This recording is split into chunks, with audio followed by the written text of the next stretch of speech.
नाज़िन टंडोल हियार में सिहत खाते जा मुलाजिम टाइम स्केल अपग्रेड समेत बिन मुतालबनि जी मंताला सरापा एहतजाज आहिनि। तफ़सील ॿुधाए रहियो आहे नसीर शाह। नाज़रीन असांजे सिविल अस्पताल टंडोलायर में बीठा आहियूं जिते 1 महीने खां मुसलसल मुलाज़िम पंहिंजो हिते बुख हड़ताली हवाले सां या हिते कैंप हणियो वेठा आहिनि ऐं उहे पंहिंजे मुतालबनि जी मंता लाइ पंहिंजो जिदोजहद करे रहिया आहिनि। पर 1 महीने ताईं हिननि सां कंहिं बि अञा ताईं सिहत जे आला ऑफिसरनि या मिनिस्टरनि या कंहिं बि न ॻाल्हायो आहे। अचो त हिननि खां था पुछूं त हिननि जा छा मुतालबा आहिनि ऐं छाजे करे ही हिते पंहिंजो एहतजाज करे वेठा आहिनि। जेको अपग्रेडेशन मसलो आहे ऐं टाइम स्केल जिते ॿियनि सूबनि में 9 स्केल में वैक्सीनेटर अपॉइंटमेंट थियनि था ऐं असांजे सूबे में 6 स्केल में असांखे शुरू खां वठी असांजो जेको अहम जेको कमु आहे सो असां वैक्सीनेटरनि जो आहे। मासूम नंढड़नि ॿारनि खे वैक्सीन करियूं था ऐं तंहिं हूंदे असांखे उहो ई आख़िर ताईं 6 स्केल में रखियो वञे थो। टाइम स्केल हर मुलाज़िम जो जियापो हूंदो आहे।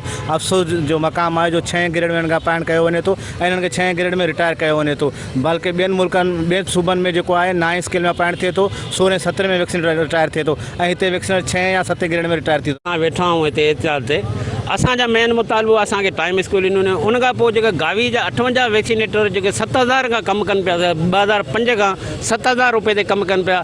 तव्हां ॾिसो अॼु जे दौर में हिकिड़ी मासी बि 7000 नथी वठे जेका मासी बि कमु नथी करे। असांजा हिकिड़ो आहे त उहो मुतालबो जेको टाइम स्केल गावी जा वैक्सीनेटर जेको उन्हनि खे रेगुलर कयो वञे। ऐं उन खां पोइ असां जेको सो डिसंबर 2019 में जेको सो NTS जा तक़रीबन 1361 वैक्सीनेटर पूरी सिंध में नवां अपॉइंट थिया आहियूं। उन्हनि खे बि जेको सो 8 महीननि खां पघारनि जे लाइ रुलायो पियो वञे। 8 महीननि खां उहे वैक्सीन कंदा पिया अचनि, पंहिंजो कमु कंदा पिया अचनि, पर उहे मुसलसल 28 ॾींहंनि खां उहे बि जेको सो असांजे सीनियरनि सां गॾु एहतिजाज ते वेठल आहिनि। त उन्हनि खे बि जेको सो 8 महीननि खां पघार जेको सो जारी कयो। टाइम स्केल आहे साईं वारनि ॿुधायो तव्हांखे अपग्रेडेशन आहे। महीनो खनि थियो आहे असां हिते वेठा आहियूं। महीने में बि असांजा जेके नवां NTS स्टेट्स पास वैक्सीनेटर्स आहिनि 8 महीननि खां उन्हनि जी पघार न थी।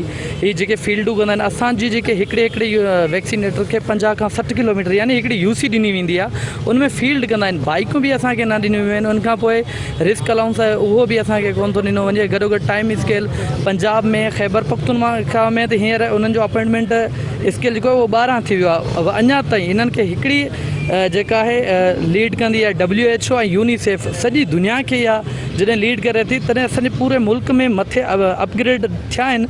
सिर्फ़ु असां सिंध वारनि सां माटेली मां वारो सलूक छो आहे।